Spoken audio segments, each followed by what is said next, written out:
So, dear colleagues, ladies and gentlemen, welcome to our third part of the inter-meeting of this week. And I'm happy that we can now discuss a little bit intensively the trade policy of the European Union. I'm glad that our Commissioner Maros Sefcovic is here with us. Maros, welcome to our meeting, and thanks a lot for having the opportunity to discuss with you for 2 hours. So we have, I guess, a lot of remarks and questions, because since our last structural dialogue, which took place on the 20th of March 2025, so a long time ago, I guess the world of trade has changed a little bit. And this roller coaster from the United States, specifically also this Greenland operation and some others, but also the aggressive position of China in some elements, and some trade policy legislation. We have finished the GSP, for example, and also we concluded some trade agreements. So I guess there's a big change between March 2025 and now. And therefore, I'm really happy that you are here and that you will give us now an input regarding your perspective, and also a little bit what the plan of the Commission for the next year is. And I give immediately the floor to you for around about 15 minutes. Thank you. Thank you very much, dear Chair, dear Bernd, honourable members. Ladies and gentlemen, indeed, it's a pleasure to be here in front of the European Parliament Committee on International Trade for this structured dialogue. I even wouldn't feel that it was the year since we've met, because the time has been so dynamic and so many things that has happened. And I really would like to start by thanking you for working together on what I would describe turbocharged trade policy agenda of the European Union. So indeed, there is a lot of things to discuss, because international trade continues to lie at the epicenter of Europe's competitiveness and ability to act on geopolitical stage. Our world-leading network of free trade agreements, our work to open new markets, and our support for fair and rules-based trade all help us defend European interests in this challenging world. Today's global trade landscape is fast-moving, and I would like to use this opportunity to provide a brief overview of where we stand on various files from my point of view. First, as you just suggested, dear Chair, as regards the United States, our #1 trading partner, we always knew our relationship would require careful management. We have faced challenges recently, but through our firm and cool-headed approach, with unity and continuous engagement, we have moved forward. The deal concluded in July last year, and the joint statement have restored, to a great extent, much-needed certainty and stability. This was of a key importance for our businesses and for our workers, and I would say also for the entire global trading system. Last Friday, the US Supreme Court ruled that the President cannot impose tariffs under the International Emergency Economic Powers Act, IEEPA. In response, President Trump enacted temporary import surcharge of 10% on top of existing most favored nation duties until 24th of July, while maintaining exemptions on important sectors like aircraft, pharmaceutical, and energy products. 232 tariffs on cars, steel, and aluminium, trucks, lumber remain unaffected. Since the ruling, I have been in constant touch with my counterparts, and they both reassured me they stand by the deal with the European Union.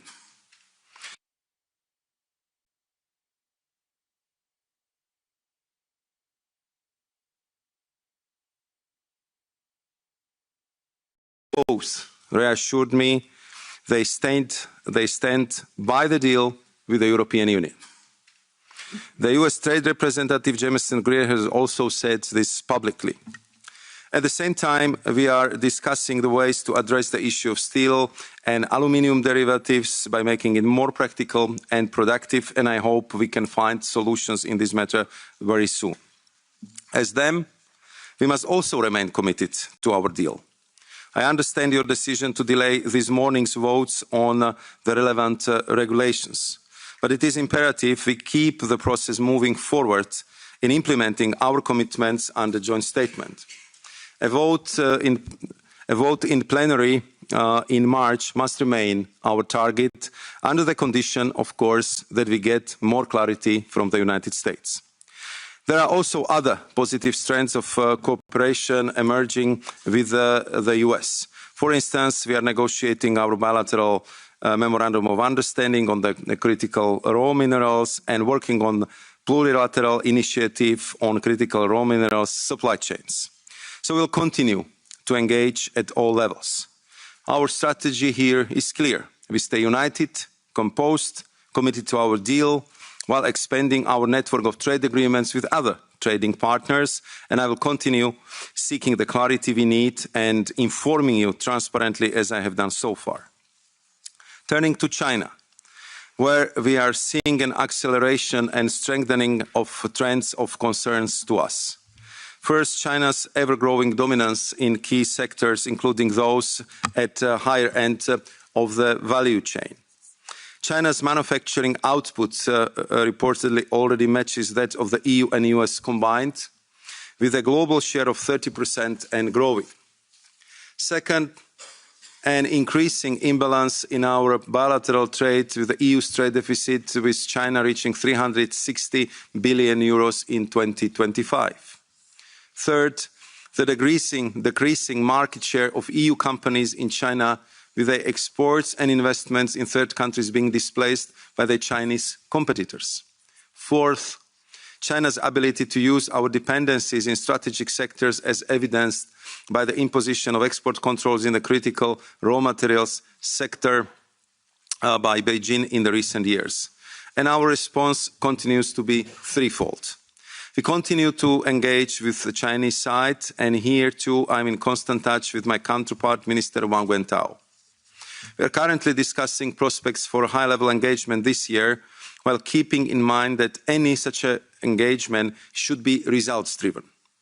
Furthermore, we should look into more effective and efficient autonomous trade and industrial action where merited as per the economic security strategy.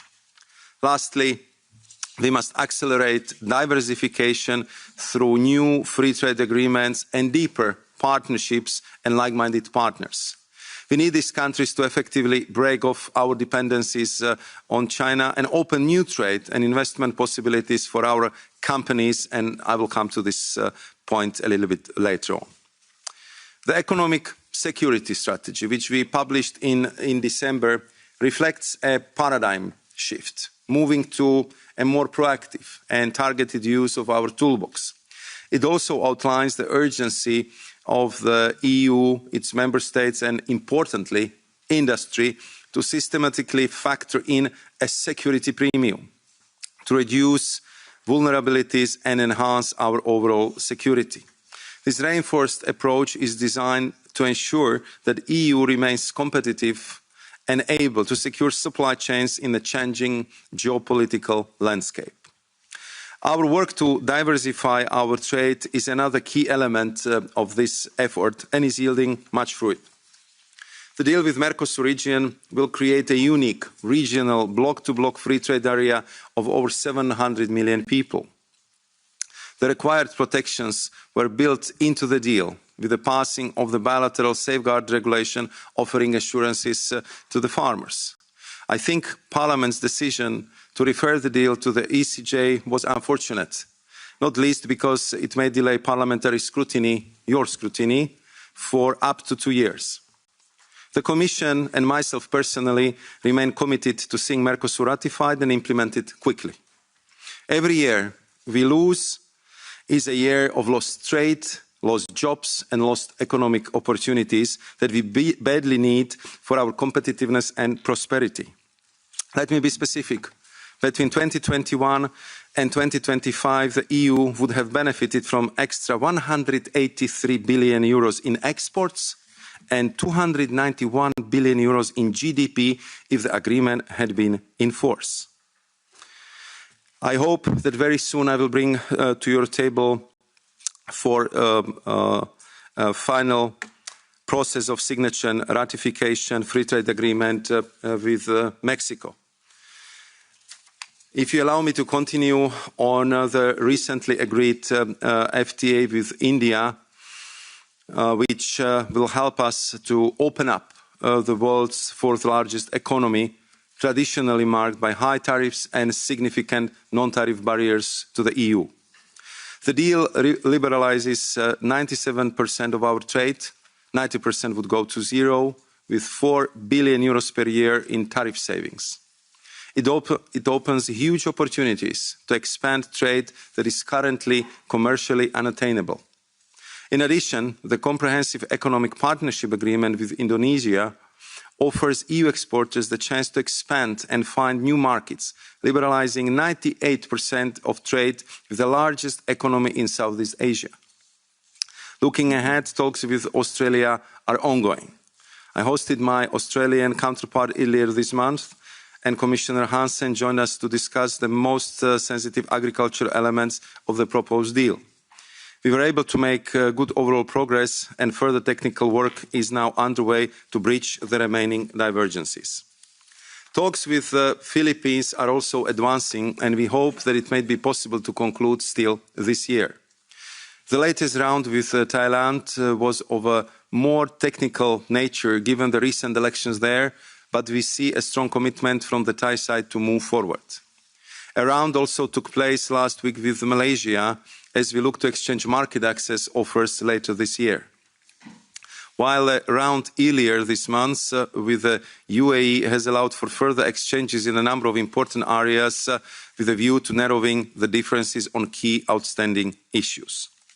We also continue our work to forge closer relations with the CPTPP, as well as to diversify our offers to third countries through digital trade agreements, CFAs and CTIPs. Indeed, next week we will see the first government-to-business meeting in South Africa as part of the implementation of our first CTIP. The EU's active trade agenda also signals our firm commitment to rules-based trade at a time where these principles are under increasing pressure. With the World Trade Organization finding itself at the defining crossroads, we must work to prevent further erosion of the system. And this is precisely what we have done with our vision for a fundamentally reformed WTO, which we put forward in January ahead of the 14th Ministerial Conference in Cameroon in March. This is a long-term vision that aims for a system rooted in predictability, fairness and flexibility. And it's about a time we take a fresh look at the balance of rights and obligations agreed 30 years ago, which is no longer in tune with the global trade landscape of today. We are now in the process of establishing a key grouping of WTO members that wish to push for reform to see how best to move forward.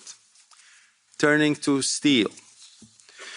Our proposal to reduce steel quotas by 47%, to double the out-of-quota duty to 50%, and to strengthen traceability via the introduction of melt and pour requirement are all vital to protecting this strategically and economically important industry.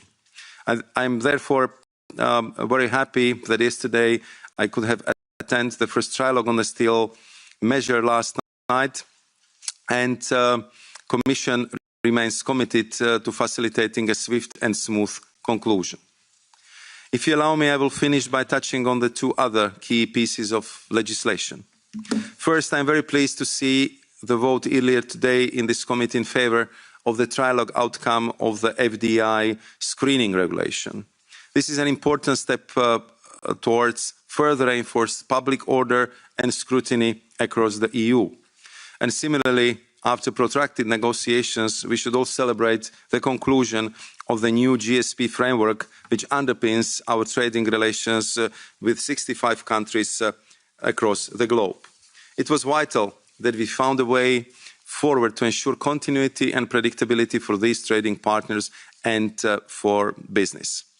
So, honourable members, as you can see, there is a lot happening in our joint work at the moment, and I am really grateful for the continuous cooperation on so many key files and for the permanent exchange of views and for your support in what was indeed extremely intense year in the global trade policies, but also in a European trade offensive. So I'm very much looking forward to your questions and to our debate. Thank you very much. Thanks a lot, Maros. And now give the floor to the political groups. And Jürgen Borbam is the first for 3 minutes. Thank you, Chair, and thank you, Commissioner Sefcovic, for your introduction. And let me start off by congratulating you on all the active negotiations that you both have concluded in the Commission and also are ongoing. It looks really promising, more promising than from a very long time. Maybe to say something on the Mercosur agreement, since you mentioned it as well. And I mean, there have been a lot of call for provisional application. EPP, of course, supports this. We know that business and business organization supports it. There are also other political groups that support it here. We know that the Mercosur countries are moving fast on this issue, and Council have given its clearance. So I can only send a message that I hope that it will be provisionally applied as soon as possible, because, especially as you said, it is very important that we now get all the wins and the benefits and the growth that we need with this agreement. We have fought hard for it during many years of negotiation, and now businesses need it, and it's also needed for good-paying jobs in Europe. I'd like to also take the opportunity to bring up the WTO issue, and not least the most favored nation principle. You had an op-ed in Financial Times earlier this year, and it created some turbulence of what the Commission really means when it comes to the MFN. So maybe I'd like to give you the opportunity to clear out some of the issues and what you're really aiming for here. And then turning to industrial policy, we have heard about the proposed Industry Accelerator Act, which of course clearly is an ambitious effort to reinforce Europe's industrial base. But I must admit to have some concerns regarding elements related to European sourcing, public procurement preferences, and local content requirements here. My question is, how do we make sure that we find the right balance between, of course, strengthening Europe's industrial capacity, but also maintaining our openness? Our agenda has been openness and rules-based trade and making sure that we have that competition, that investment from other partners.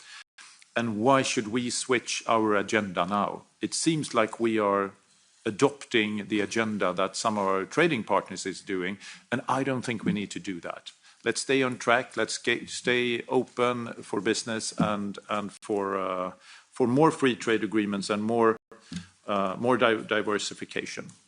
Thank you. Thanks a lot, Katrin van Bremt. Thank you very much, and happy to see you. I know you must be extremely busy, Maros. And let me start by a very positive note. If I listen to you carefully and everything that's in the pipeline, everything that has been done and everything that's in the pipeline, both on economic security, where we start to work in the Parliament as of yesterday with the report of the rapporteur, but also mainly, of course, the advancements in the FTAs. Let me mention India. You know, India. It's not. If you look to the trade agreement with India, it's not the top-notch. Indonesia is, but it's an opportunity, and you see, we need to grasp that, and I think you will find a lot of support in my political group there to advance, and I hope you come quickly with these agreements, because we are eager to work on them, and it's I know you agree.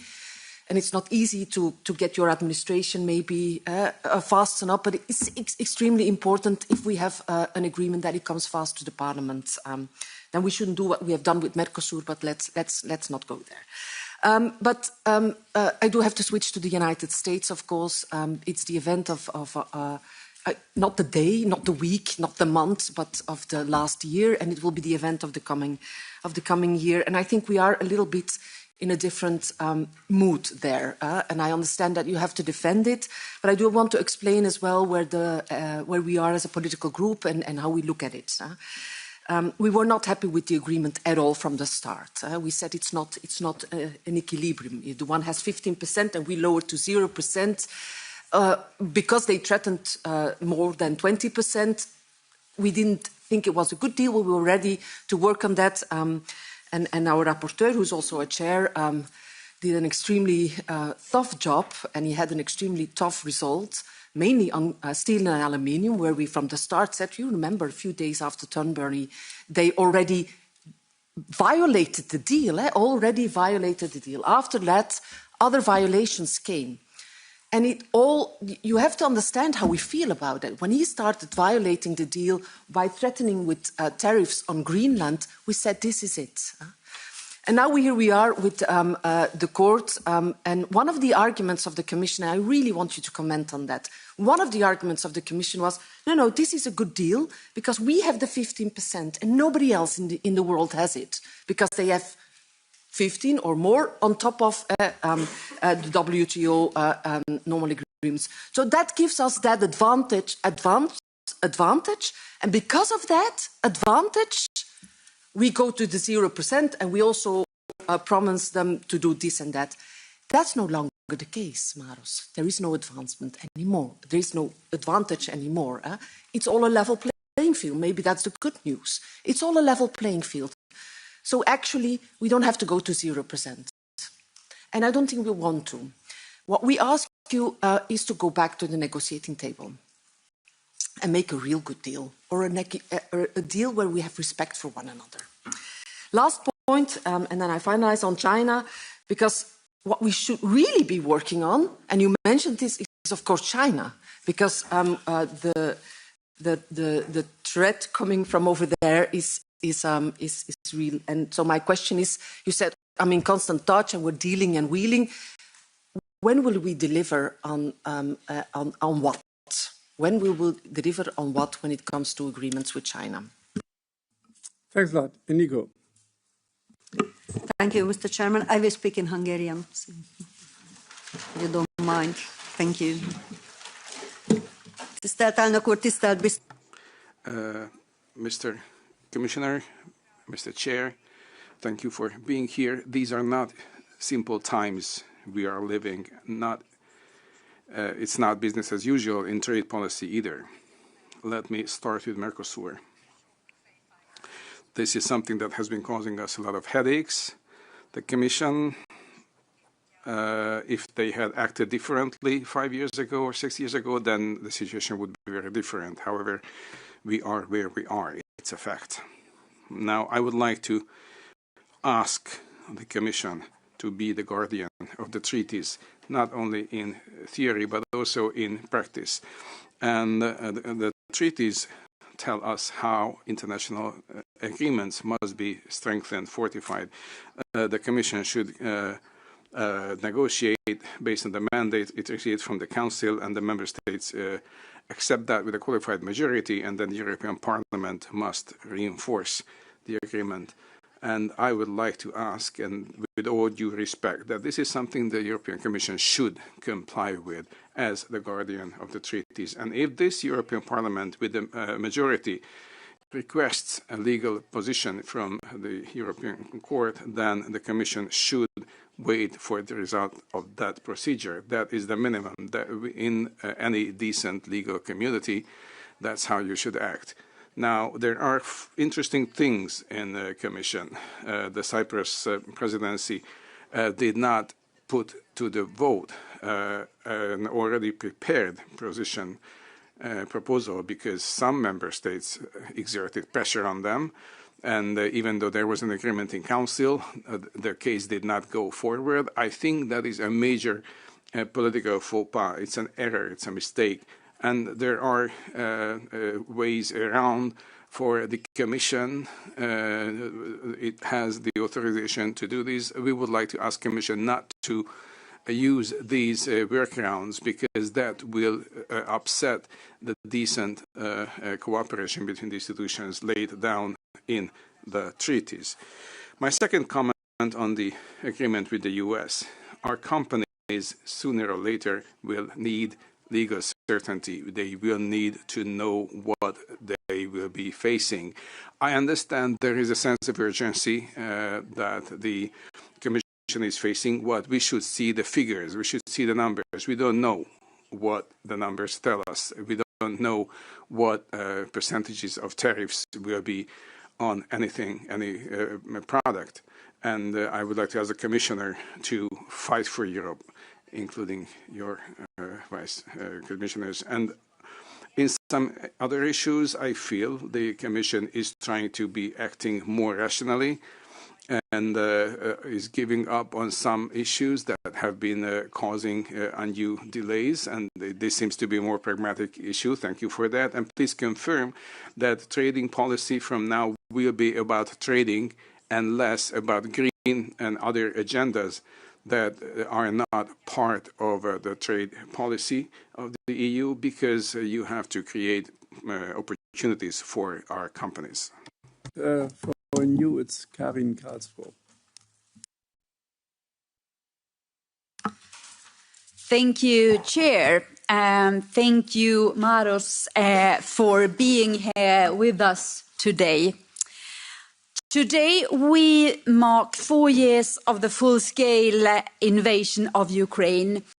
And we have to ask ourselves, have we done everything possible to stop Putin's war machine? Have we done everything we can to support Ukraine? Unfortunately, the answer is no. Trade is both an economic lifeline for the war-torn Ukrainian economy and one of our most important tools for speeding up Ukraine's integration into the EU. Initially, the EU did the right thing. We introduced full tariff-free access for Ukraine through the autonomous trade measures. Since last summer, however, we have gone completely in the wrong direction. First, we removed the ATM regime and worsened Ukraine's access to the EU market for agricultural products. Then we promised that Ukraine would be able to trade steel tariff-free, something we are now in the process of taking away through the new steel tariffs. Let us stop that. And still, 3 member states maintain special import bans against Ukraine. Commissioner, this situation is unacceptable. And I really want to ask how the Commission, how you will handle this urgent issue. If we truly mean what we say when we claim that we will do everything we can for Ukraine for as long as it takes, we cannot continue like this. We are talking about a country that fights for our freedom and security and that is soon becoming a member of the internal market. The Ukrainian economy is under high pressure and Ukraine needs trade and aid. And I would like to take the opportunity to say that it's a shame that some member states blocked a 90 billion euro support package to Ukraine. And it's a disgrace that Hungary is taking the support package as a hostage. And I wonder how colleagues from Hungary can be proud of themselves when you put not only Ukraine, but the whole Europe at risk. Thank you. Thanks a lot, Karin, for this clear message. Now for the Greens, Anna Cavazzini. Thank you very much. I also want to start with the USA. I think it is actually, of course, a very good decision that the Supreme Court confirmed what all of us has been saying from the beginning, that these tariffs are illegal. And on top of that, they're also highly unpopular in the US. They also didn't create more jobs. And also, as unfortunately now, they didn't create more stability, because we know that Trump announced already additional tariffs and also additional investigations. So I think it is very good that this parliament did not vote today. And let me be very clear, I think before we can vote here in this parliament, we don't need only rhetorical commitments by the US that they stick to the deal, because clearly the actions at the moment show differently, but we need like black and white on paper that there is a solution for the aluminium and steel, and that there will be no additional tariffs to what has been agreed in Turnberry. So this I find very important. Secondly, I also want to actually touch upon the Ukraine, but in relation to investment policy, because we have seen that there is a lot of cases or threats of cases when actually we apply sanctions on the basis of old ISDS treaties that are still in place by some of the member states. And we all know, and we have a very common approach here in this European Parliament, the Commission has a very good approach saying that with the grandfathering regulation and also with our new rules, the member states should actually renegotiate or terminate the old bits. And again, we see how dangerous they are, because we are threatened now by Russia for our sanction policy. This is outrageous. So I wonder what the Commission is now doing to have real action vis-à-vis the member states and make sure that these old BITs are either getting renegotiated or terminated. And then I have a last question on the India FTA. Probably you can say a little bit more on the sustainability parts, because my feeling is they're very, very weak. But I read in the Q&A of the Commission, I mean, we have not seen the text yet, that there is an additional climate agreement. Probably you can, or like a climate MOU, whatever, you can elaborate a little bit of what that is. And the last question on India, can you make sure that India will be still possible to produce generics? Because we know it is of utmost importance for any country in the global south, for African countries, to get access to this medicine. Otherwise, we will have a huge health crisis. And this is for me, one of the most important topics. Thanks. Thanks, Manon, for the left. Thanks, Mr. Commissioner. I'm going to speak in French. I don't know how fluent your French is, but feel free to listen to the interpretation. Merci, Monsieur le Commissaire. Thank you, Commissioner, for being with us here today.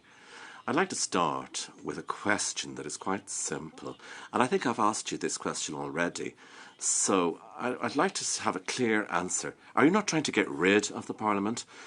I'm asking that because you have tried to get around national parliaments when it comes to free trade agreements such as Mercosur, and now you're trying to get around our European Parliament when it comes to adopting this free trade agreement, which is the worst possible free trade agreement signed by the European Union, and it's going to involve many tons of beef and chicken, and nobody here has voted for this agreement. So what kind of democracy can this be? Worse than that, there was a vote in Parliament. It was a vote to go to the Court of Justice of the European Union, and they intervened a couple of weeks ago. And so I think that your stubborn approach with regard to this agreement is a double mistake. First of all, it's a political mistake, and it's the first time that we've had this type of FTA implemented without any vote from any parliament, but it's also a legal mistake. And I know that often you attach a lot of value to these European agreements for reasons such as austerity, but there is a rule, a page looking at rules, and so I'm going to read part of that out. Article 218 of the Treaty of the Functioning of the European Union is very clear with regard to this procedure here and the obligation of involving the European Parliament at all levels.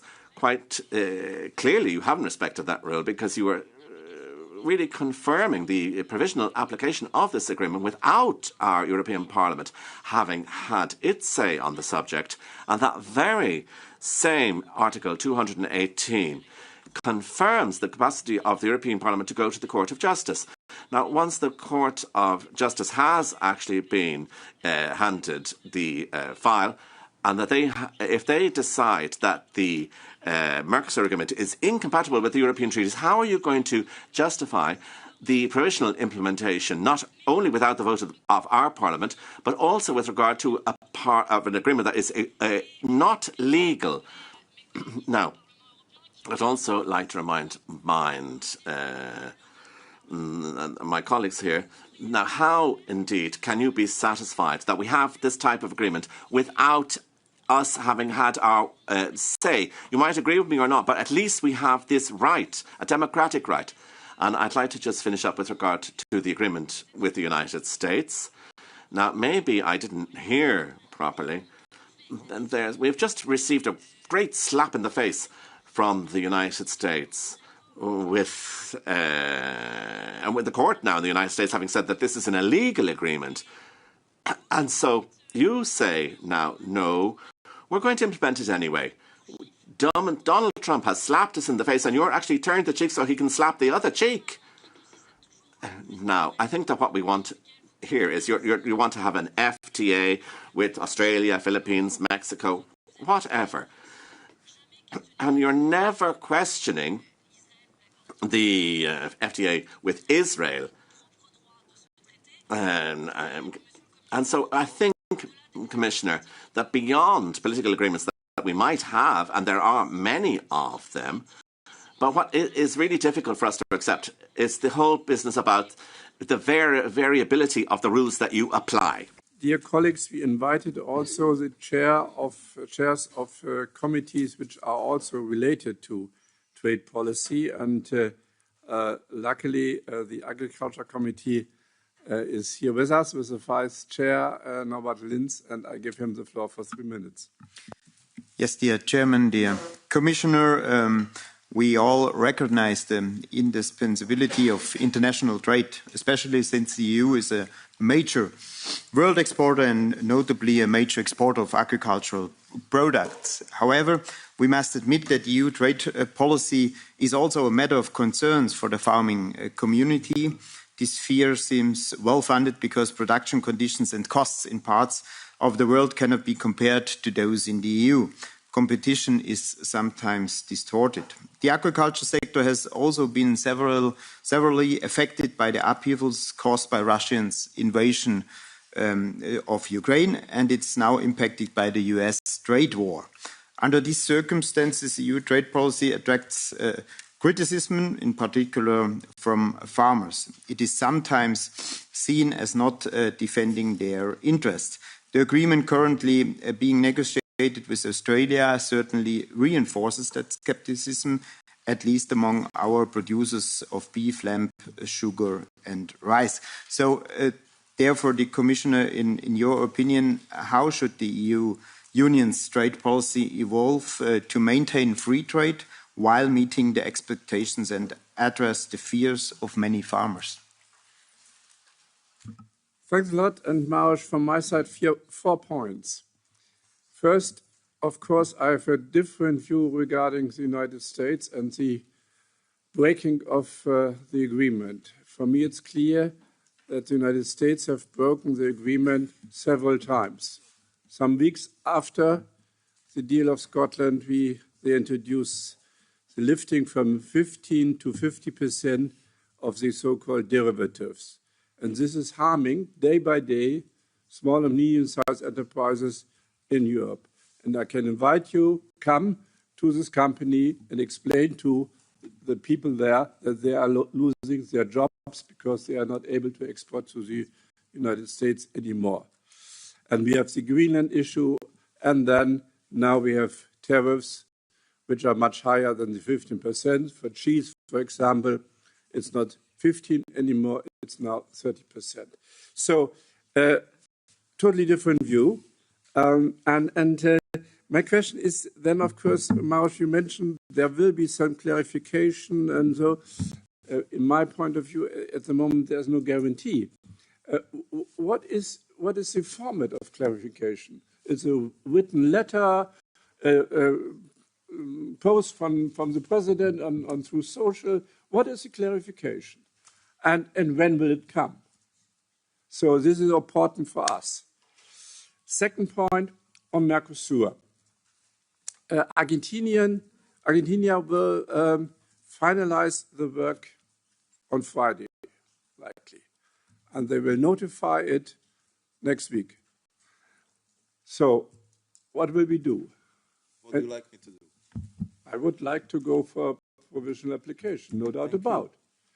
And this is important because, as you know, Argentina is negotiating also with the United States, and it's clear that, for example, the question of GIs is also in the portfolio of the negotiations. So there is a kind of urgency. So when will you do?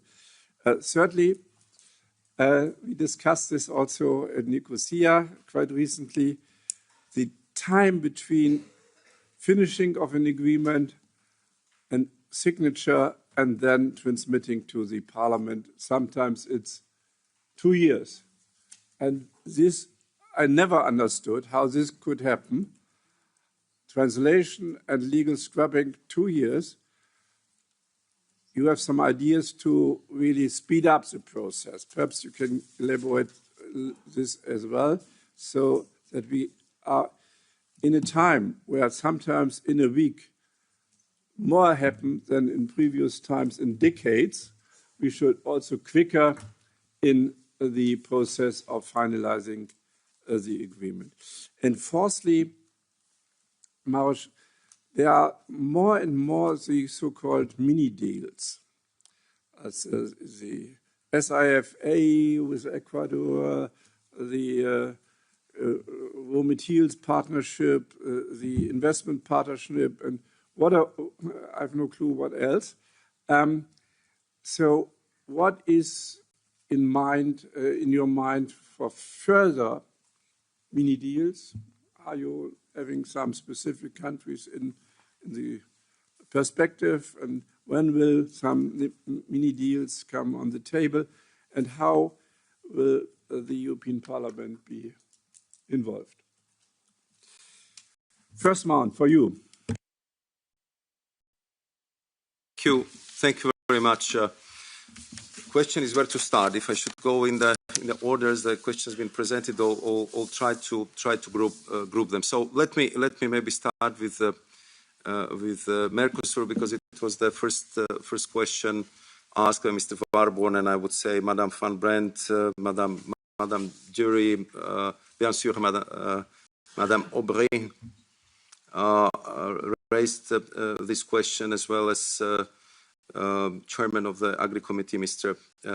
Linz. I think that also in my introductory remarks, I was describing how important this deal is for European economies, and how much of the very clear economic opportunities we have lost only in 5 years, only in the last 5 years. I'm sure that several of you visited Mercosur countries, and I believe that you would agree with me when I will be describing to you cultural proximity, but I will be describing to you strong historic ties, and also wish of these countries to work as closely as possible with us. On top of it, huge complementarity of our economies, where we see that what we export they actually need, and because we've been simply not there present enough, they're getting it now from China, slowly reducing our share on the market. And on top of it, they have what we need: critical raw minerals, and of course the access to the big market. So I think that let's not dwell on the past, but there was a lot of missed opportunities in the past, and we should have done this deal years ago. And we would not lose the 10% of our exports to China as we did, because we didn't have the free trade agreement. So what we are doing right now is that we are actually catching up. But the good thing is that all our projections, if the Mercosur deal is in place, that by 2032 we'll be back in the situation we had 10 years ago. We can get back our share, we can consolidate our investments, we can start completely new chapter in cooperation in the critical raw minerals, and simply open new opportunities. On most of the products where Europe is very strong in exporting, from machinery down to agri-food exports, the tariffs being more than 35%, and they will go to zero. Only on tariffs, our exporters will save 4 billion euros a year. That's a lot of money, especially in these days. Not talking about simplification of the trade, not talking about all the guarantees which the investors are getting through this agreement, and not only talking about the fact which I believe it will be very important for our farmers is protection of our GIs. Mr. Lange, you are absolutely right. The United States do not like our GI system, and of course they are questioning it, and they are talking to our free trade agreement partners and having question about the GI protection. And therefore, I think that we should kind of positively respond to the fact that all Mercosur countries, despite the tough time we really gave them over the last 2 years, stop and go, very tough safeguards. If it comes to agriculture, really very strict quotas, full respect of our food and safety standards. And then, of course, that we thought that we would be able to conclude in December, and we needed a couple of more weeks to do that. So they really demonstrated strong willingness to work with us as a strategic, real partner, and I think that we should clearly respect it. Indeed, Argentina most probably will be the first one to conclude the ratification. Other Mercosur countries are coming next, and therefore we are, of course, reflecting how to proceed. I disagree with some of you who said that we are depriving the European Parliament of the vote. No, it was not us who sent it to the European Court of Justice. You could have voted on this agreement. You decided to send it to the European Court of Justice, which I fully respect. It's your right. But I believe that you will get the answers which you already got in the case of Singapore, because the questions are very similar. So it's kind of delaying tactics which might delay the ratification by the 2 years. And I honestly think that in this case it would be very unfortunate to pile other hundreds of billions of euros of the lost opportunities. Therefore, we are consulting with the member states. We are consulting with the members of the European Parliament. Thank you very much, Chairman Lange, for a very clear statement. And I just would like to say that when Mercosur countries are ready, we will be ready as well. But let's continue these consultations with member states, with you. But I think we cannot let this chance to slip through our fingers anymore. Then, if it comes to second question of Mr. Barb on WTO and MFN principles. Indeed, the article in Financial Times brought attention to our submission. It was our intention because we wanted to start honest debate about what we need to change in the WTO. There was a lot of questions about China. There was a lot of questions about how we use our trade defense instrument. And of course, there is one underlying cause for most of it. And these are global overcapacities. These are unfair trade policies. These are state subsidies. These are different non-transparent interventions from the state level. And of course, it has dramatic impact on the trade. So the MFN agreed 30 years ago, based on the principles that we are open because you are open, and we will be trading on the level playing field conditions, is not there anymore. So we just want to start the discussion, how can we actually balance these rights and obligations with a new reality? That if you are not a fair trader in all the aspects, what kind of impact it might have on the fair agreements? Madam Carsborough was referring to our safeguards on steel.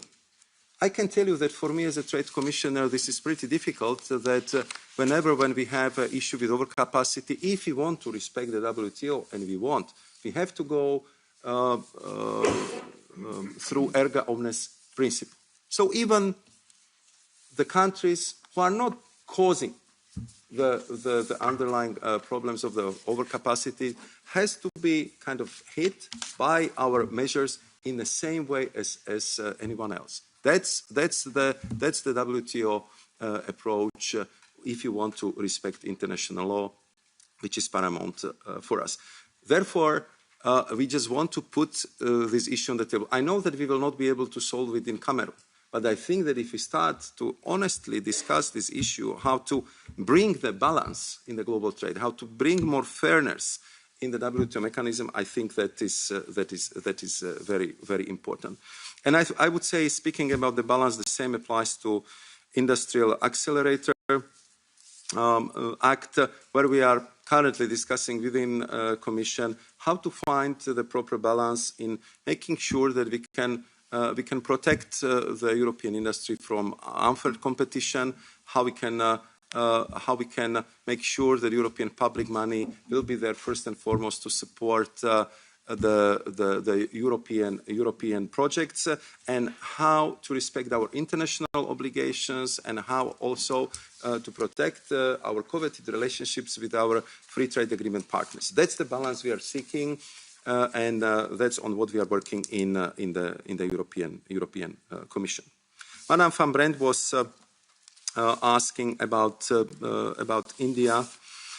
And I would appreciate I would appreciate also your comment, which was very much and very well seconded by Mr. Lange, on how long will it take us to approve all these agreements. And I can tell you that it was not only Nicosia, I also presented in the official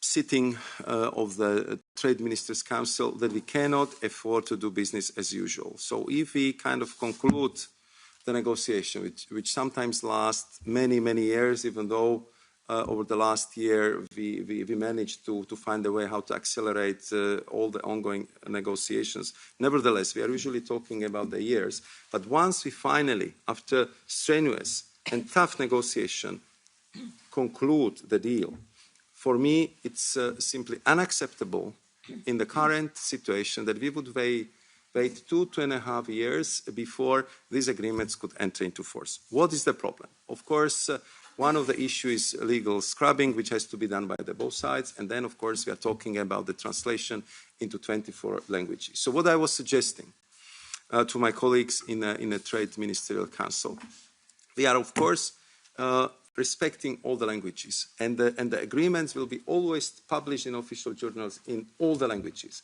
But I think that we should start the proceedings in English language, because it would make it much faster, much easier. We would not lose the time, and we are not depriving any single linguistic group, any single official language from any rights, from any kind of legal position in that regard.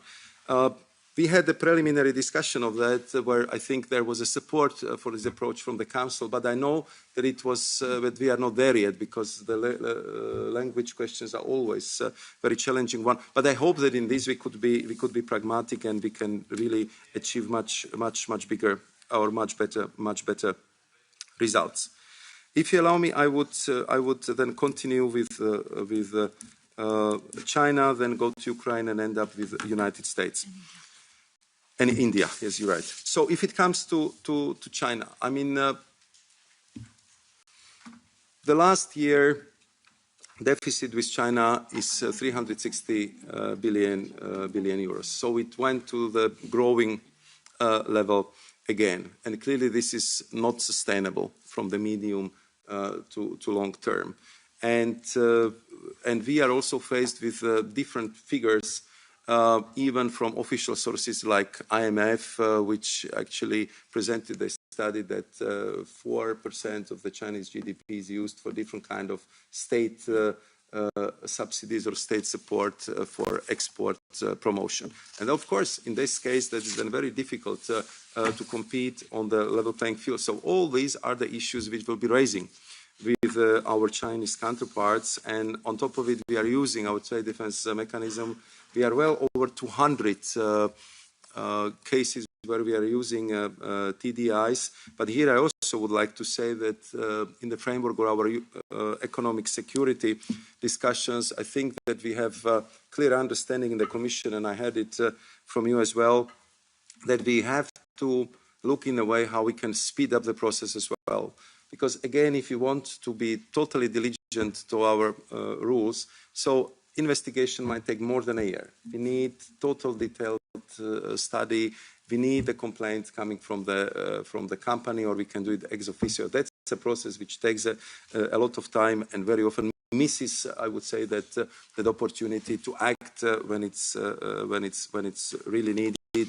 And all these issues which I mentioned will be, of course, discussed on the top level with my Chinese counterpart. If it comes to Ukraine and Madam Kausberg, I want to thank you for your absolutely staunch, relentless public support for Ukraine. I mean, Ukraine is very lucky that they have you as their rapporteur, and I fully understand your strong push in that regard, and especially presented today, where we have this very sad anniversary, 4 years since Russia illegally invaded and attacked Ukraine. At the same time, what is very important is to keep a public support for our policies towards Ukraine. And I think where we presented our Ukraine, and I think where we presented our proposals for new quotas for Ukraine in the case of the most sensitive agricultural products, we did it our very broad consultations, and we focused only on a narrow group of the most sensitive products in the field of agriculture, where it was very clear that our farmers are at in very difficult situation. We negotiated with the Ukrainians. In the end, there was agreement on these quotas, and I think that that was the best we could do under these circumstances. If it comes to the steel, yesterday we discussed it in our first trialogue, and the fact is that in some of the products, the increase of exports of Ukraine to Europe came from up more than 50%, and that again is something which is just pointing out that the steel sector in Ukraine, despite the terrible war which is taking place there, is very competitive. And again, we have to respect the WTO approach and treat everyone erga. As what I promised you yesterday, what I stated here also very clearly, we would do our utmost within the margins which we have of the international commercial law to treat Ukraine as close partner, as our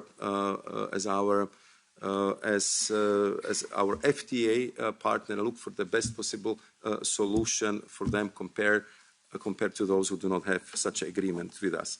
And if it comes to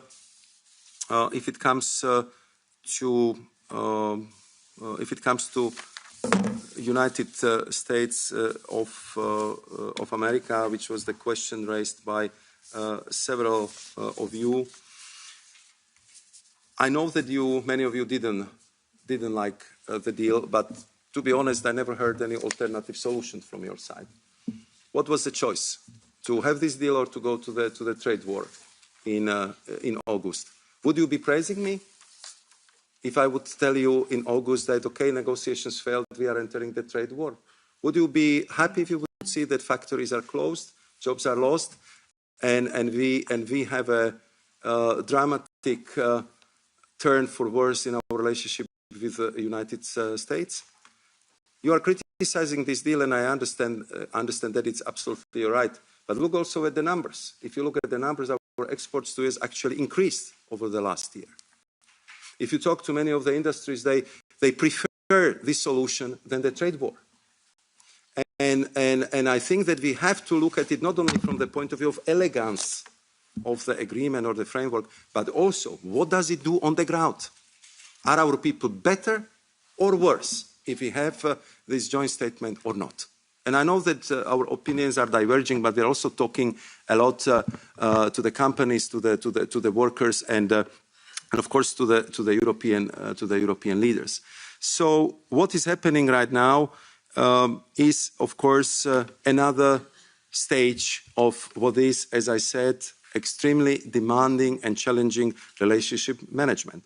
But I have to say that on Saturday morning, I got a phone call proactively coming from the United States, where they've been telling me, look, we have this ruling of the US Supreme Court, and I want to reassure you that we are going to stick to our deal, that we will respect the deal if you would respect the deal. Therefore, you heard me in my introductory remarks that we both have to stick to our bargain. Of course, what is now ahead of us, this is the transitional period where they are figuring out how to deal with this really landmark court ruling. And we are talking every day. Just before coming here, I had another phone call with the Commerce Secretary Latting. Yesterday, I spoke twice with Ambassador Greer, and I am very vocal about what is very difficult for us. For us, 15% all-inclusive is a deal. And I know that 10 plus more than 5% is outside of the deal. But I also understand that they need to figure it out themselves, how they would operate in this new environment, and that we have to simply bring you more information, more detailed information. And I would still plead that we should also stand to our side of the bargain. So if you would have a vote in the March plenary, what would happen? Thanks to Mr. Lange, you have quite a few safeguards. I think you call them 5S. Then the trilogue starts. So you have all the options as a co-legislators to amend the agreement, to vote for it, not to vote for it, or to present your opinions. And I'm just pleading with you, let's go to that stage.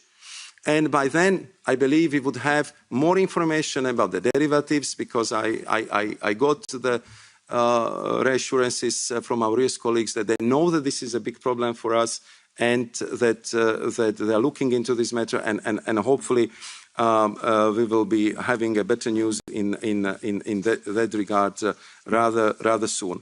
But I think that we should approach this from this angle. I also have to say that the picture is not black and white. When we had the crisis with the legacy chips last autumn, I was speaking with Scott Bessent 3 times a day until the problem was solved.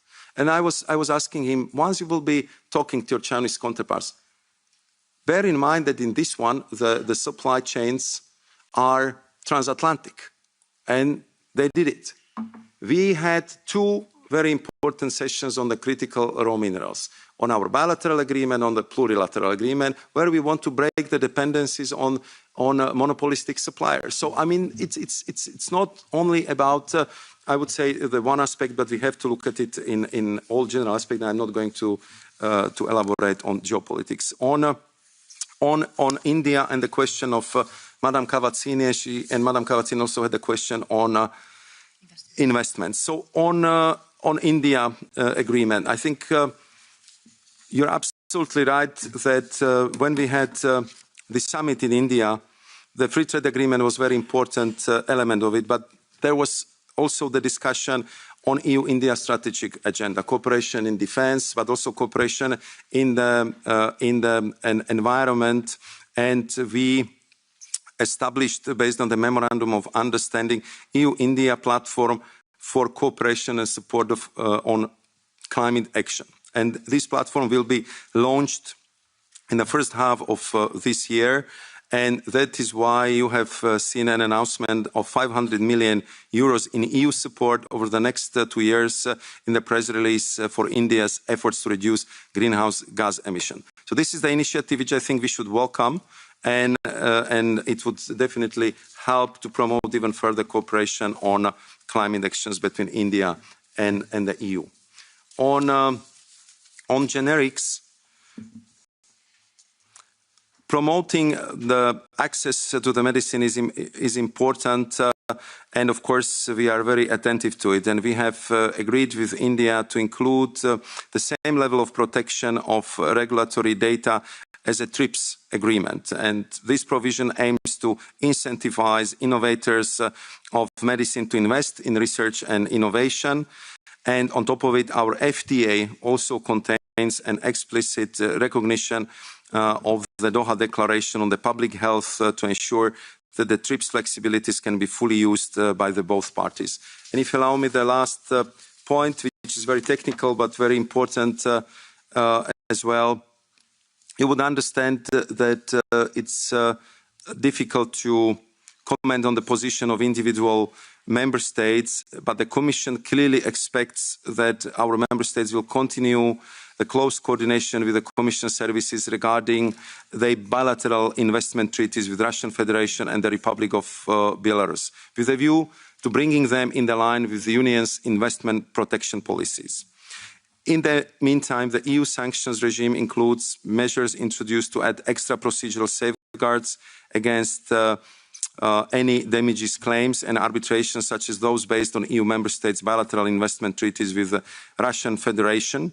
And therefore, regarding the complaints, the responsible Commission services will provide an assessment and reply accordingly. Of course, it's very difficult to prejudge the outcome of such an assessment, but then you see the process is ongoing. And Mr. Chair, last point, because this agriculture was mentioned so many times, and I think that Mr. Linz already left, but I still would like to make one very important point, because I spent quite some time with our farmers, and I believe that it will mutually very enriching discussions. So one point which I shared with them is that European Union is agri-food export superpower. Nobody exports more food products than us. It's 235 billion only in the last year. And on top of it, we are very good at that. Our surplus is 64 billion euros only for 2025. When I was talking to Mr. Corman, the head of Irish Farmers Association, he proudly told me that 5 million of people is producing proteins for more than 40 million people. I think he later corrected himself that it's 50 million by now. So I think that if you look at that, what is very important is to create this new market access for our agri-food producers, because there has to be demand for this production. And if there is a demand for this production, these 3 million jobs which depend on the agri-food exports will be preserved. So therefore, I hope that we will also look at it from this perspective, and therefore I appreciate and always accept the discussion on these topics with the farmer associations and with the agri-food industry. Thank you very much, Mr. Chair. Thanks a lot, Maros. Second round. This time I will start with, again, the United States. So the alternative, trade war or deal, is not our alternative. We always said, regardless if you like or not like the deal, we are sticking to the deal. And I guess also our American friends can look to the compromise amendments we worked out after a long process with different political groups. And these compromise amendments, you mentioned the 5S, so everybody can look to that, is in the frame of the deal. We're sticking to the deal. And we hope that the United States is also sticking to the deal. That's a question. They are doing it not. They are breaking the deal. And yeah, you mentioned you hope that we have better news. Hope is good. But security is better. And if you can guarantee something, I would really accept it. But at the moment, of course, I'm also an optimistic man, no doubt about. I'm from the north of Germany. We are all optimistic people because of the storms and the wind and so on. We have to be. But just to have hope is not sufficient. And secondly, you mentioned they need time to figure out how much time. What is the time limit to that? And secondly, you missed my question. What the next mini deals will be? I have. Okay, so 2 minutes. Barry is the first. Thank you, Chair. Like you said, last July the Commission secured what was, particularly in comparison with other blocs, a good and balanced deal with the US. And I welcome your acknowledgement today that the US has reassured you it stands by that agreement, and your confirmation too, I would say, that the European Union will not seek to capitalise on the court's decision. That's important. The latest US Supreme Court ruling is noteworthy, but we have to deal in realities, And the reality is, whether we like it or not, this administration is clearly committed to tariffs and to continue to find ways to sustain that system. So what we need now is absolute clarity that the good deal reached in July remains a good deal here in February, both in substance and in spirit. So the message is clear on our side that we stand by our word, as the Chair has said, and this good deal remains a good deal, and the carve-outs remain, and the negotiations around steel and aluminium and spirits will continue, and we expect you to do your duty in relation to those issues. Our exporters, particularly in the agri-food and advanced manufacturing sectors, require predictability. They cannot invest on or trade on the basis of rolling legal improvisation, and our rules-based EU-US partnership must rest on clarity and mutual confidence. So, crucially, in light of your stated intention for the Parliament to vote on the deal next month, and I would agree and propose that we do so, and I acknowledge what you've said in relation to the opportunities that exist for members of the Parliament, for their representatives, who can, during trilogue, may fulfil other thresholds of certainty that they require in order to proceed with the Turnberry Agreement, which, as I said, is a deal that we can stand over, and in comparison to other blocs throughout the world, notwithstanding the improved figures that you referred to in relation to our exports, only signify that, and we move ahead at pace, therefore, as a result of same. Thanks a lot. Nina. Thank you, Chair, and thank you, Commissioner, for joining us today. I appreciate your time and keeping this committee informed and our members. I would like to start off with the UK. Could you give us an update on the progress of the SPS negotiations, specifically on the timelines, whether there's a timeline for concluding, and is there any stumbling blocks appearing? Getting agri-food deal with the UK over the line will be a huge step for cutting red tape for Irish farmers who were most acutely impacted by Brexit. And secondly, a specific issue on EU steel safeguard measures. And it was raised with me last week during my constituency visit to County Meath. A number of companies who rely on specific, unique, pre-coated steel coil from South Korea have raised an issue of lack of EU alternatives and the potential knock-on impact this has for Ireland's infrastructure delivery and plans there, and if some of the proposals around the quotas and tariffs are implemented, knowing already demand for the product is already above the quota.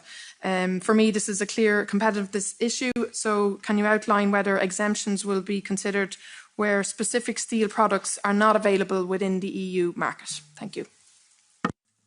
Thanks a lot. Julio. Thank you very much, Chairman, and Commissioner, thank you very much for this dialogue, which reflects indeed the tons of volatility that we have now in the world of trade. European trade offensive, you said, and I support very much such kind of an offensive. And since it is global, I would like to take you to the part of the world that you didn't touch responding to questions, namely ASEAN. And I would be very curious to know what is happening with Indonesia documents, when we get them. Are they coming soon? And I hope they are coming very soon to approval, since this process of, I hope it will be not many months from now, the famous process of legal scrubbing and translation and so on, because we have been visiting, this committee has visited our ASEAN trading partners last year and this year, and I think that it is a self-enforcing phenomenon there. So ASEAN members are looking one to the other, and I think that also Philippines could come this year, at least the signature, of course. And also, I think that this would give some ambition also to Thailand and to Malaysia. So finally, we would have, in maybe not 1 but 2 years, we could have the biggest partners, the biggest players in ASEAN having an agreement with us. So please tell me, give me some good news about Indonesia and then about the others. And please excuse me, I don't want to be unpolite, but I have to go to a meeting with the Chamber of Commerce of the member states. Our chair knows the best, and they are an important chamber, so I will check your answer on the WebEx. Thank you very much, Commissioner. Thanks, Julio. Udo. Thanks very much, Chair, and thanks very much, Commissioner. Let me echo what you said on the Parliament's decision on Mercosur. I share the opinion, and I would be more than happy if this House would request from you to take action. But I don't think it's an accident. I think this world is full of contradictions. This is full of different informations, full of distrust. And sometimes happen things like that. And they can happen again. And therefore I have two very concrete questions.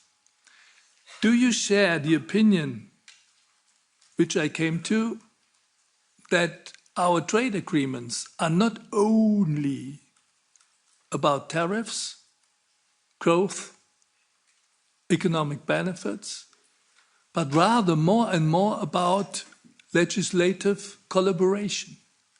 Because by doing so, we open corridors with like-minded partners to negotiate something which is more than positive in a totally chaotic world to bring back reliability and the rule of law into trade relationships. If you agree to that, could you secondly provide this committee with an overview in which and to what degrees in which our collaborations, whether that is trade agreements or whether that is investment, the mini deals, like in South Africa, which was very successful, to what degree and in which way we open this door for legislative collaboration so that we can build on that and pursue this avenue of collaboration on equal footing. I think this is one of the most dynamic elements, but it would be good to have an empirical insight from your services. Thanks a lot. Ms. Lexman. Thank you very much. Sorry, I'm running in between the two meetings, and we don't have trains like in the US Congress in this Parliament. But hopefully we'll still have trade with the US.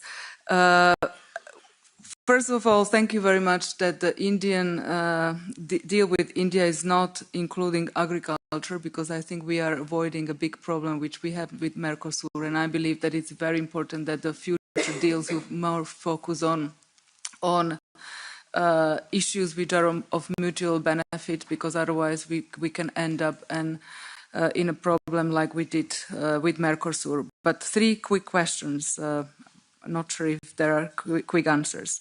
First of all, combustion engines. There is this revision. We are not very happy with the revision proposal of the Commission, or at least in my group. And I'm thinking if we will now, it will take too long time, that we will not be able to stop the influx of the Chinese electric vehicles into our market and protect our companies. So what do we do there? Because I believe that the result of the revision of the combustion engine, the ban of combustion engine, is still a very long process which enables China to influence our markets. Second, the Chinese export control of critical raw materials. We have legislation access to critical raw materials. How successful we are to invest and help companies which invest in critical raw materials to mine and process. And second, there was a meeting for all partners in the transatlantic world in the Washington DC 2 weeks ago on access to critical raw materials. If there is any result for the EU and any cooperations which we build in this result. And the third question is when it comes to the Goshen investment in Slovakia to build electric batteries, because now we have this environmental issue with Samsung batteries, lithium batteries in Hungary, and we do know that the Goshen factory did not provide proper information for the environmental impact assessment. They were practically lying on the chemicals and amounts of the chemicals. And I'm wondering if the Commission is following this process, because we might end up in another environmental catastrophe in Slovakia. Thank you. Thanks a lot. Gabriel. Thank you, Chair. In Spanish, I'm very brief. Gracias, Comisario. Thank you, Commissioner. I fully share your comments on Mercosur and the importance of it. The European Parliament, from my point of view, made a serious mistake in renouncing its prerogatives and leaving decision-making up to judicial bodies, which are removed from the political decision-making. It's curious, as you say. But in this case, at least we've decided that, at least temporarily, someone else will be making that decision. I was going to ask you whether the Commission, in parallel with that mandate, will apply this provisionally. And if I were asked what the chair asked you, I would also say I'd apply it immediately. But I would also say we would apply it when the Mercosur states are prepared for it. My question then would be, if we're going to wait to apply provisional measures until everyone is prepared and has notified their ratification instruments, or would it be possible to apply it gradually, given that some member states are much further along than others? Thank you. Wow. Vielen Dank, Vorsitzender Lange. Thank you, Commissioner Sefcovic. Wow, deeply impressed.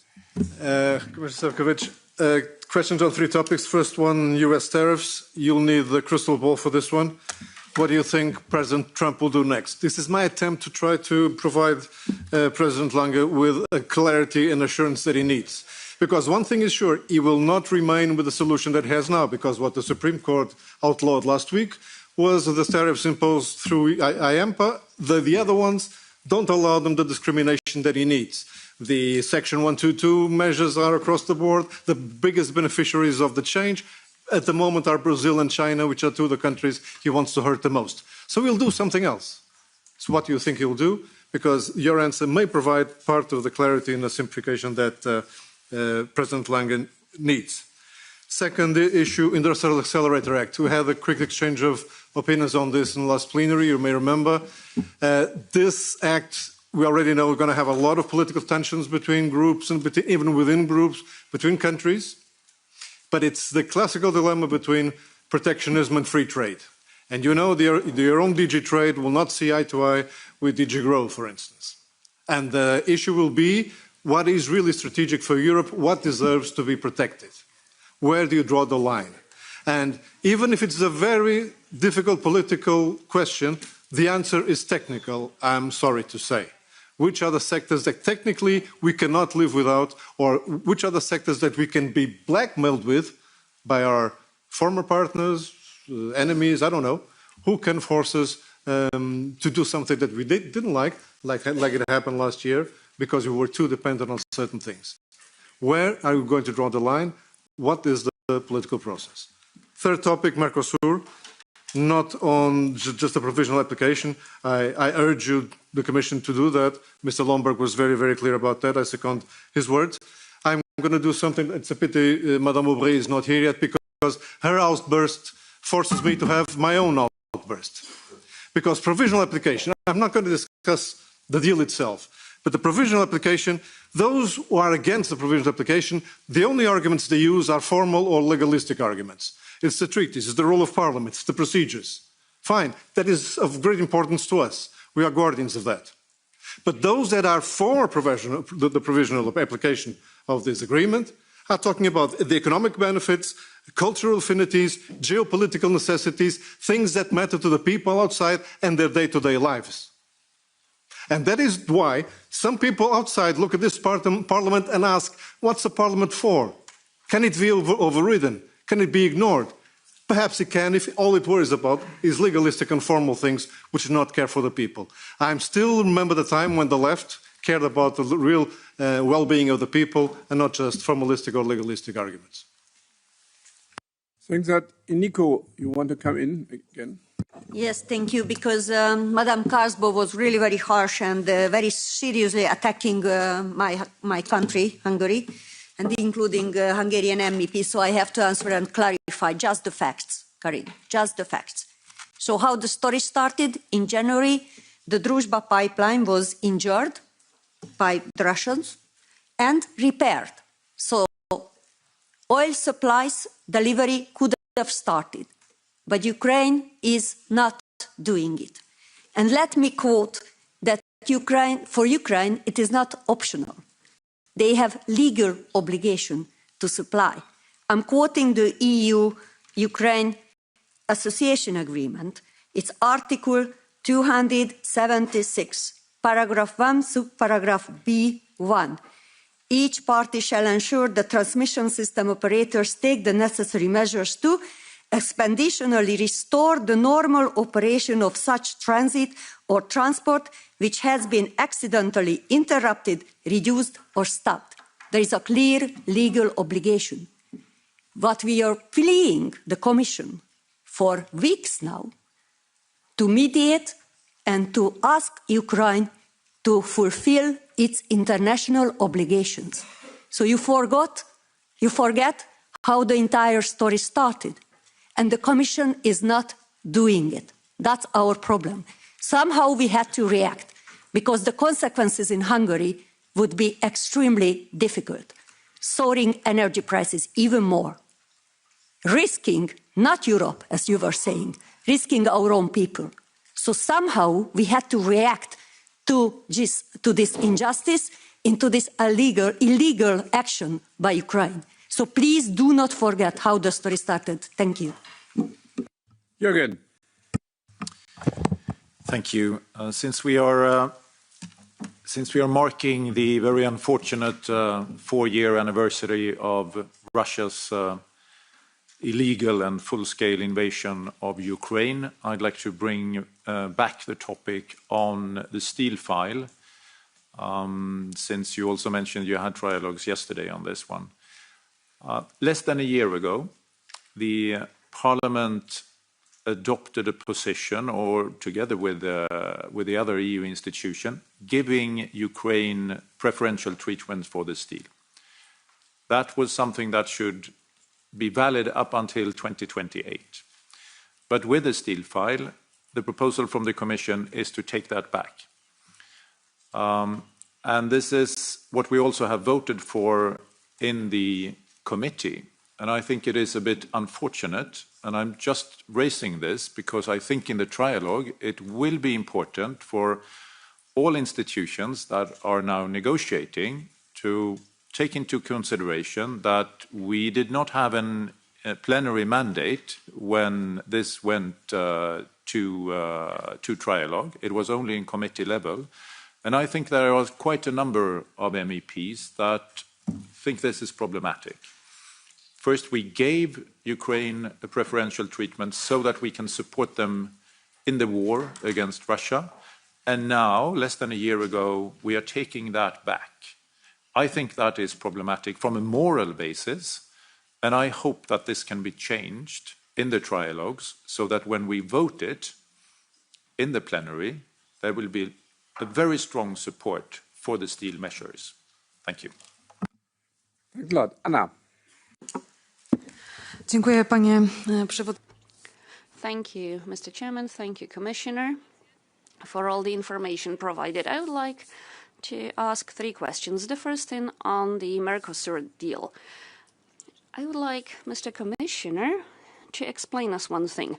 When one Mercosur member states, let's say Argentina, ratifies this deal on Friday and notifies the EU about it, then the decision of the European Council of the 9th of January is going to be published in the official journal of the EU. When can we expect that this agreement will provisionally enter into force? Is the vacatio legis a deadline of 2 months? Does it apply? The second question is about Australia. When do you intend to finalize the agreement, and what are the quotas, in particular on the beef and sugar? And my third question is on Ukraine. Poland has introduced an embargo on the import of food and agriculture products from Ukraine. So if the EU cannot defend member states against unfair export from Ukraine, then the member states have to do it, because the Polish farmers are unable to compete on unfair rules against the Ukrainian farmers. Thank you. Thanks a lot. And Anna, again. As I spoke already, I will be very brief. Colleagues and also you yourself, Commissioner, have already mentioned the Industry Accelerator Act. Let me just add my opinion or my perspective on it. I know why there is, of course, also hesitations and there can also be a backlash. I completely get it. But I would also say if I look at our economic security, and we discussed this yesterday here in this committee, and also, the behavior of some of the global competitors like China, I think we have no other choice in also making sure that we create and boost demand for some of our industries in Europe and not let highly subsidized, highly overcapacity products basically ruin all of our companies. So I think I get your hesitations, but I would say it is really important that we also really speed up our European demand and think this is one of the most important tools we have. Thanks. Thanks a lot. So I have no further request. Woody. Yes, thank you, Chairman. I will speak in Dutch. Commissaris Sefcovic, de erge diplomatieke...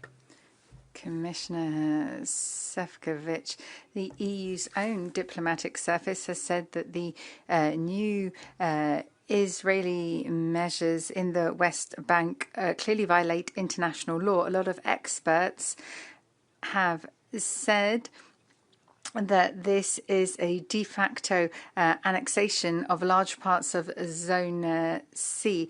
The opinion from the Court of Justice says that the Israeli occupation is illegal and affirms that third countries, including the EU, have a legal obligation not to have any economic or commercial ties that would allow Israel to maintain its illegal presence. Each time the EU simply reacts with declarations and letters, that is not going to make Israel change direction just because of articles in the press. We have rules that unfortunately are not being properly applied, so I wanted to ask some questions.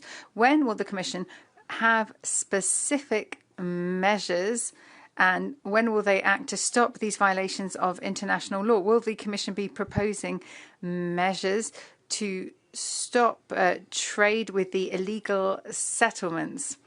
If that is not the case, on which basis can the Commission argue that its current policy is in conformity with international law, especially if we look at the International Court of Justice ruling from July 2024? Does the Commissioner not think this is a hypocritical system when it comes to only applying international law for certain countries? Does this not weaken the credibility of the EU and the economic security agenda? We had Russia annex Crimea in 2012. At that time, all trade with the occupied territory of Crimea was stopped. So we should also stop trade with the illegal settlements. Maros, 23 minutes to answer. Very generous, Mr. Chair. Very, very generous. So I will start with the answer which I forgot to provide you with in the previous round concerning mini deals. First, what was the reason and what was the purpose? I mean, we've been discussing in the first part of our discussion that to negotiate a free trade agreement is enormous effort, and it takes sometimes a very long time. And I think we have agreements which, like Mercosur, will be negotiated more than 10 years. I think we started with GCC countries 32 years ago. So it's not something what is happening overnight.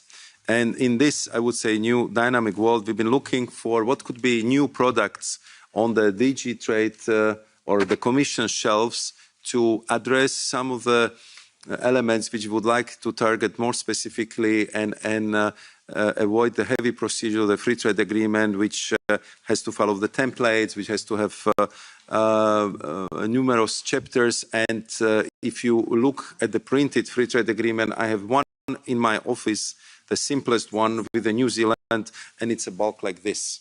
So therefore, I think that what we intend to do with this CEFA and CTIP agreements is to kind of be much faster on the ground and to offer the better possibilities for structural cooperations with the country, and it was very much welcome. I was negotiating the CTIP agreement with South Africa.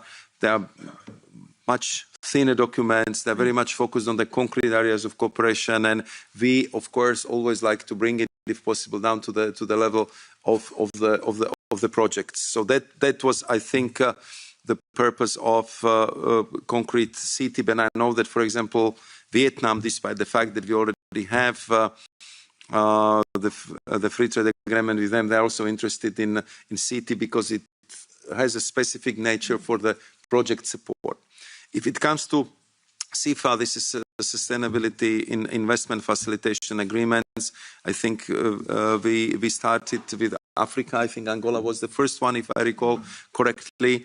Now we recently concluded the negotiations with Ecuador, and when I had the Ecuadorian foreign and trade ministers in my office, they very much appreciated that we decided to go in this way, because they knew that also from the point of view of administrative capacity and complexity of the negotiations, this is much easier for them to reconnect. What we would like to do next is that if it comes to CFAs, there is a strong interest from Egypt to have an agreement of that sort. So we are kind of pointing out and scoping what should be, I would say, the parameters of this agreement. And of course, we continue to keep Parliament informed about all these developments. Maybe we can discuss bilaterally what would be the best way how to proceed. Should we inform you on a, let's say, regular basis if there is some kind of developments, or to go, I don't know, in some kind of concrete questions which might come from your Parliament. So there is absolutely no problem to share with you all the information and process in the negotiations and also agenda for the future, because we do this because it's simpler, it's faster, and it's very much welcomed by our partners. And we want to be present in Latin America, in Africa, in Asia, and sometimes to go through the whole FTA process as you discuss here. It's very complex process. So let's discuss further how to increase the parliamentary scrutiny here. We're absolutely fine with that. Then I think that there have been questions from Mr. Mato and Madam Brilka on Mercosur and the legal possibilities of provisional applications. I very much appreciate also this debate, because it already gives me the sense where lie the majorities, what are the opinions in the European Parliament, and I am of course gathering the same, I would say, intentions and from the Council. So legally, what is possible is that indeed we can provisionally apply the Mercosur agreement from the first ratification with Argentina, which would be like happening probably already this week or next week. But in that case, what we would need to do, the European Union and Mercosur countries, would be to finalize the technical regulations and adaptations to this provisional application only to one country of Mercosur. And until we would be done with that, I think that other Mercosur countries will also ratify. So these are, I would say, the questions we are currently looking at, because we want to see what is the timeline in ratification processes in the Mercosur country, and what would be the most efficient and fair way how to proceed. But we are looking at that. But as I said, we still need to complete the political assessment and deliberations how to proceed in that regard. That, I think, I got the question on Australia. I am just looking where it was coming from, but nevertheless, the most important, I would say, is the the question. So on Australia, this is, I would say, again, country with whom we cannot be more aligned from the perspective of respect for the values, geopolitics, and complementarity of our economies, language proximity, and you name it. And also, I would say this mutual feeling that we need to do much more together, particularly in this very difficult geopolitical time. So I was very happy that after the meetings which we had in Melbourne, in Australia, where I have to say that it was New Zealand and Australia who invited us as partners to the CPTPP. It was under the Australian presidency where they proposed it to the partners. I'm talking about 12 countries of CPTPP, and they've been extremely helpful in making this happen and creating this partnership which EU and CPTPP countries represent today. We are talking about 30% of the global GDP and 40% of the global trade. So if this group works together, it has a huge impact on WTO processes, on how the trading is done, how the global supply chains are formed, and on top of it, Australians, they have all the critical raw minerals we need. They need investments, expertise, cooperation, offtake agreement, and so on and so forth. So it's really a lot to do.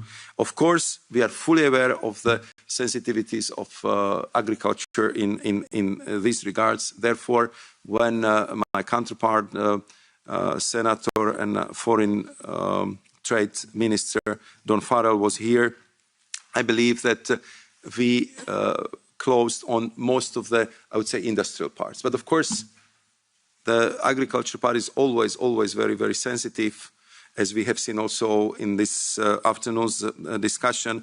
And therefore, we need to continue our discussions and negotiations, and we are talking on technical level. We will again resume with the Minister Farrell, and I hope that we will be able to land this, because I think it would be good news for both Australia and European Union. Then if it comes to the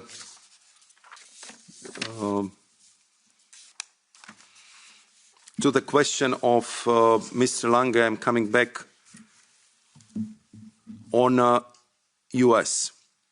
So what would be the time of the transition? So what we hear from our American counterparts is that, of course, the transitional time is very clearly framed by maximum 150 days, because this is how long this so-called universal tariffs could be applied based on the article or section 122. So within this time, we should have definitely much more clarity. When I was talking to my counterparts yesterday, today, they believe that it could happen even in a shorter period of time, 3-4 months. And they're, of course, going through the whole process of revising the whole system. So I think the court ruling happened on Friday. Today we are on Tuesday. So I understand that this requires some time, but the communication between us is a very, very, very intense, and it will continue. It will continue like that also in the future. I mean, if it comes to questions of Mr. Cohen, who was also referring to US, I very much appreciate your statement on the fact, which we also put in official communication of the Commission. The deal is a deal. That's our firm line in that regard. And to get there, we went through rather complex negotiations. And you would probably all recall, because I think I was also in your committee several times at that time, we've been offering 0 for 0. We've been ready to go for the full elimination of the tariffs. But that's not policy the United States of America under this administration supports. So it was clearly that after we tried everything possible and impossible, that was that end. So we had to look for other solution if we wanted to avoid trade tension and eventually the conflict. Of course, the wines and spirits. Of course, the derivatives are permanently on the agenda, and we will continue to push for that. What I just would like to avoid is to kind of create pretext for some in US to say, look, I mean, you are not living up to your commitments. Why you are pushing us to live to our commitments? I think that we just simply have to be kind of fair to meeting the bargain on the both sides. Madam Carberry was asking about UK. Yesterday we had another session with Nick Thomas-Simons, who is Minister responsible for the relationship with the European Union. I have to say it's a pleasure to work with Nick, and I saw how his political steer helped to resolve many issues from the sensitive areas like citizens' rights.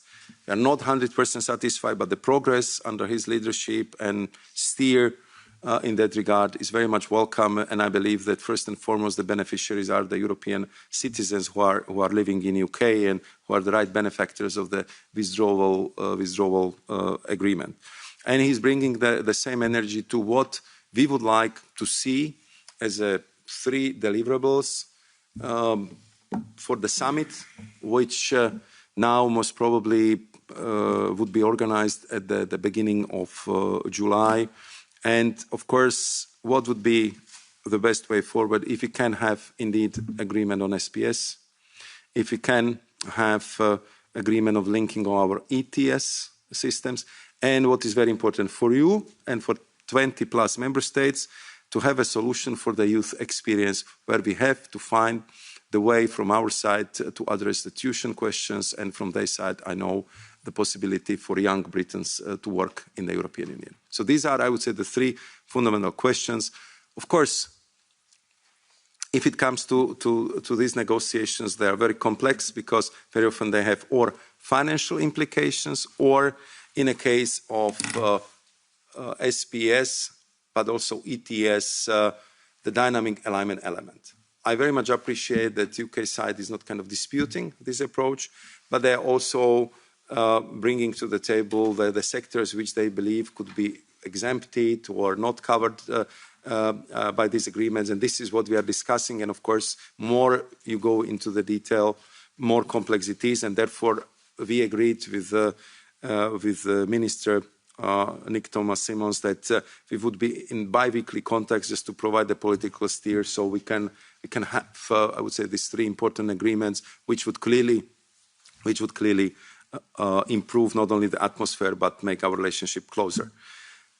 You know that I was working a lot on the Northern Ireland Protocol, and when we've been discussing the steel, I think one very important element to say there is that we would respect the Northern Ireland Protocol and we find a solution for the steel sector which would fully respect all the specificities of the economy of the island, and we are working on that with also our Irish and our British colleagues.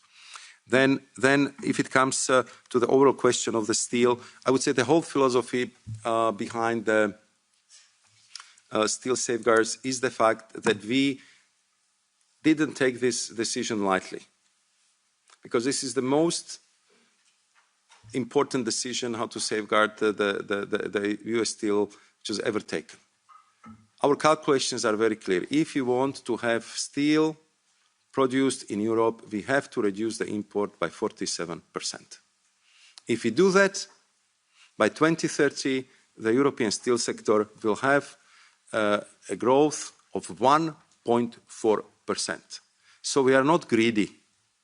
We just want to make sure that in these geopolitical times, when we want to produce more arms, that we are able to rely on our own steel production and not to develop another dependency of bringing or importing the steel from abroad. It's very difficult, it's challenging, but what we did, that of course our close partners, our FTA partners, our strategic partners, that we will do our utmost to reflect that quality of the relationship in these new arrangements, which will be negotiating in full accordance with the WTO procedures, as it was acknowledged by Dr. Ngozi, Director General of WTO, when we've been discussing this with her in Nicosia last week.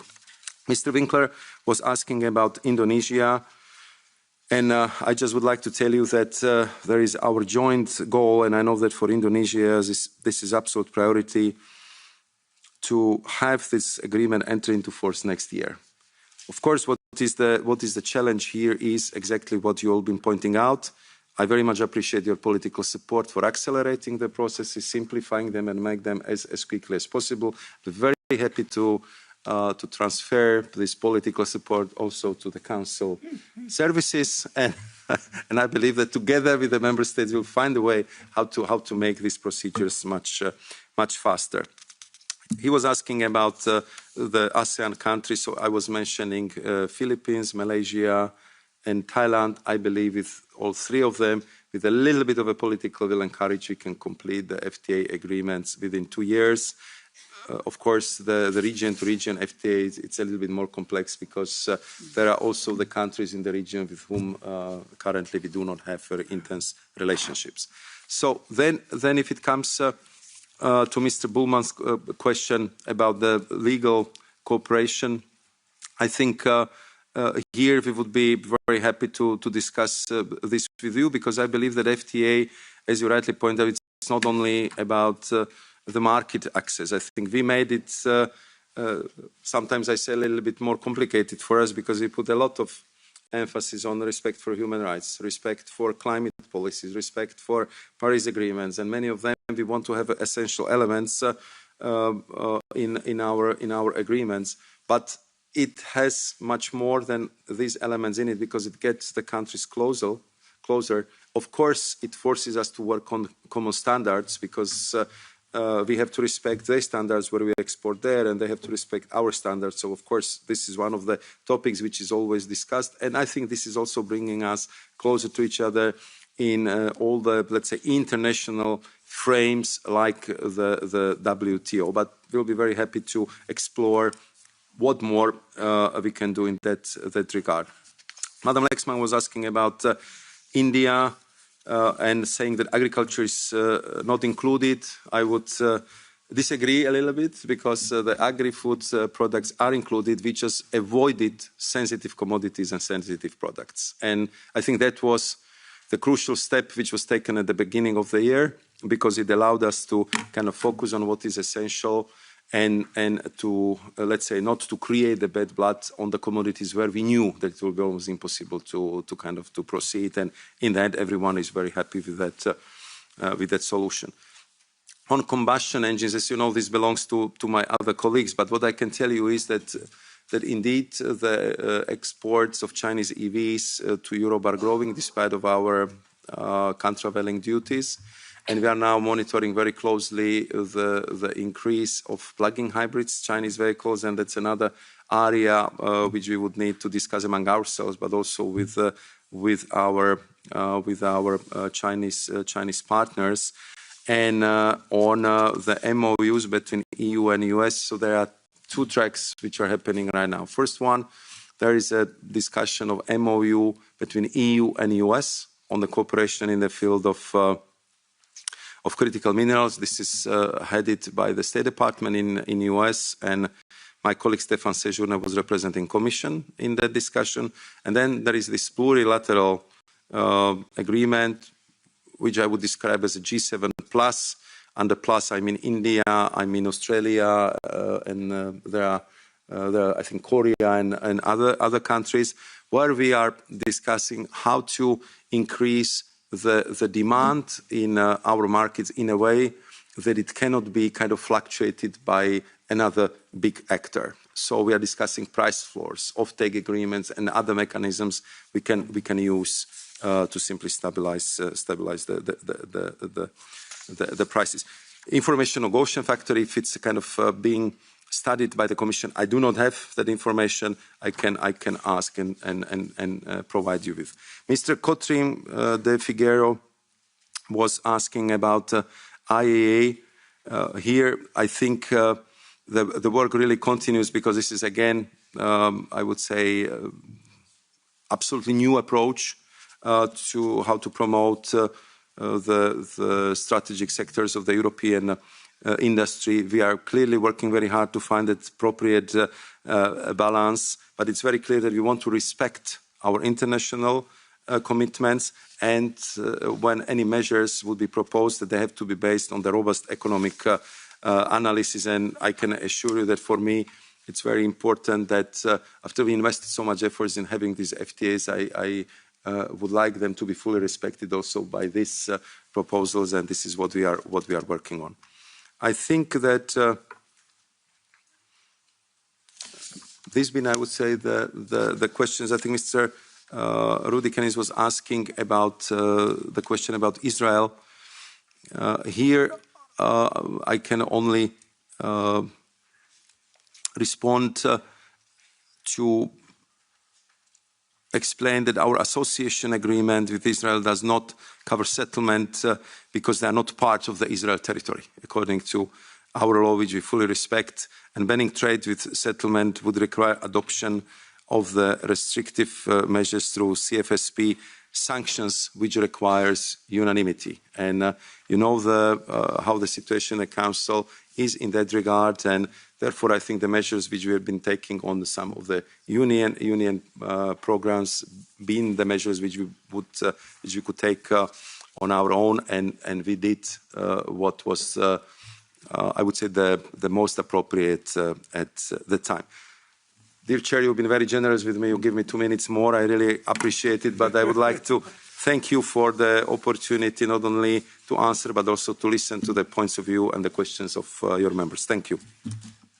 Thanks a lot, Maros. Thanks a lot for being here for 2 hours and have this discussion and stay in contact. Thanks a lot.